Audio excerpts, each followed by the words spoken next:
ఇది మా పరిస్థితి.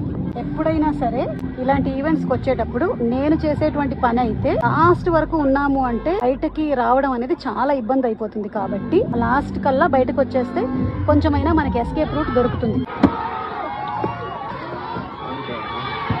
మా కారులో మేము కాపాడిన ప్రాణంలో ఇదిగో మిస్టర్ మహేష్ ఉన్నాడు. మిమ్మల్ని మేము ఇవాళ కాపాడామా లేదా? కాపాడకపోతే ఇదే లాస్ట్ ప్రీ రిలీజ్ అయింది నా లైఫ్ లో. ఇంకా 2026లో బోల్డ్ షైన్ చేద్దాం అనుకున్నాను. ఇదే లాస్ట్ తమ్మనేలు అయ్యేది. ఇక్కడ మొత్తం డోలకు వాయిస్తానే ఉన్నారు కదా మేడం, మొత్తం పొడికి. ప్రతిసారి నాకు సులువుగా ఉంటుంది అనుకుంటున్నారా?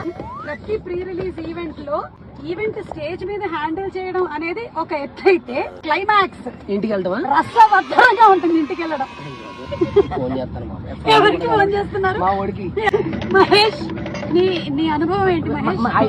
చాలా బాగుందండి. మాధవపూర్ వచ్చే మైండ్ స్పేస్ కాడికి వచ్చా బావా. మీరు ఉన్నారు కదా, బతిగా ఉన్నారా? బతికొండి వచ్చాడు బావా. నేను చెప్పేది ఏంటంటే ఎవరైనా సరే ఫంక్షన్స్ కి వస్తున్నారు అంటే ముఖ్యంగా ఆడపిల్లలు మీరు మాత్రం మీ ఎస్కేప్ రూట్ ఎగ్జిట్ రూట్ ఎప్పుడు ప్లాన్ చేసుకునే రండి. ఎందుకంటే ఆ టైంలో మొత్తం అందరూ వచ్చేస్తూ ఉంటారు. So you have to be very very careful. Last వరకు మాత్రం దయచేసి ఉండకండి ప్లీజ్. లాస్ట్ వరకు ఉంటే మనం ఉన్నాం. ప్రాణాలు కాపాడుకోండి నాలా తెలివిగా. సుమక్క కారులో ఎక్కి ఇది వెళ్తుందండి. దారి కూడా గుర్తురాట్లేదు జనాలుగా. బుర్ర తేడా వచ్చేసింది మొత్తం. ప్రభాస్ గారు డార్లింగ్ అదిగో ఆయన్ని ఫాలో అవుతూ మళ్ళీ బైకుల మీద.